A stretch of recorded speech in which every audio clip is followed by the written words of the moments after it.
ان مولانا نے واقعی میں بہت بہترین بات کہی ہے۔ اگر مسجد کے امام ان لوگوں کا نکاح پڑھانا بند کر دیں جو رسم و رواج کے ساتھ دھوم دھڑاکے کے ساتھ بارات لے کر آتے ہیں، ان کا اگر نکاح پڑھانا بند کر دیں تو رسم رواج ختم ہو جائے گی۔ ان مولانا کی بات سنیں آپ۔ کے بعد اس کے جسم کو سریعام لے کر کے پھینک دیا۔ آئے دن یہ خبریں آ رہی ہیں۔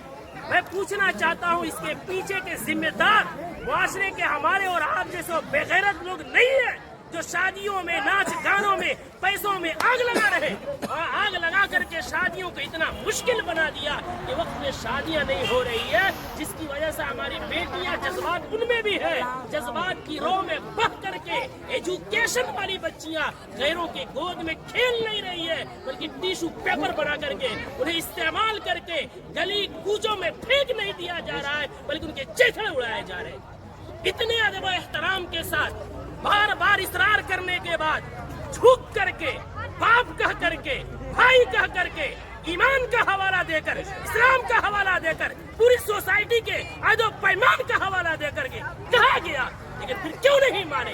جرأت کی بات ہے، ہمت کی بات ہے۔ آخر وہ ہمت آئی کہاں سے کہ پورا معاشرہ بائیکاٹ کر رہا ہے، آپ ناچ لا رہے ہیں، چوک پہ نچا رہے ہیں، پورا بستی اس گناہ سے بچنا چاہتا ہے۔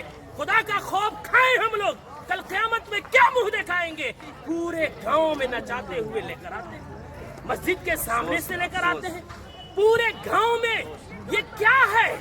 اس کو ضد نہیں کہتے ہیں تو اور کیا کہتے ہیں؟ اس کو حق درمی نہیں کہتے ہیں تو کیا کہتے ہیں؟ کون ہے وہ مولوی، کون ہے وہ عالم دین جس نے قرآن اور حدیث پڑھا ہے اور اتنی سختی سے منع کرنے کے بعد اس مجلس میں اس شادی میں ناچ گانا ہو اور وہ نکاح پڑھائے، اس کا قرآن اور حدیث اجازت دیتا ہے؟ میں تو احترام کرتا ہوں کہ انہوں نے پہلے ہی جو ہم سے محبت اور شفقت کے ساتھ اقرار کیا ہے۔ کون ہے ایسا جو جس مجلس میں ناچ ہو رہا ہو، جس اسٹیج میں ویشیوں کا دھندا چل رہا ہو، جس اسٹیج میں کھڑا ہو کر کے بہنوں کے پاؤں میں گھنگرو باندھا جا رہا ہو، ان کے سروں سے دوپٹے کھینچے جا رہے ہو، جس نکاح جو عبادت ہے اس عبادت کے اندر معاشرے کے لنگے اور لفنگے اور لونڈے عورتوں کے پیچھے تالیاں بجا رہے ہو، وہ نکاح میں کس مولوی کا علم اجازت دے گا نکاح پڑھانے کا؟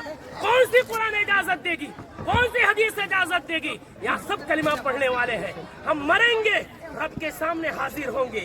دنیا کی بات چھوڑے، ہمیں یہ خوف کیوں نہیں آتا کہ نکاح ایک عبادت ہے، نماز بھی عبادت ہے، نماز میں اگر کوئی گانا بجائے نماز کا مذاق ہے، نکاح میں کوئی گانا بجائے وہ نکاح کا مذاق نہیں تو کیا ہے؟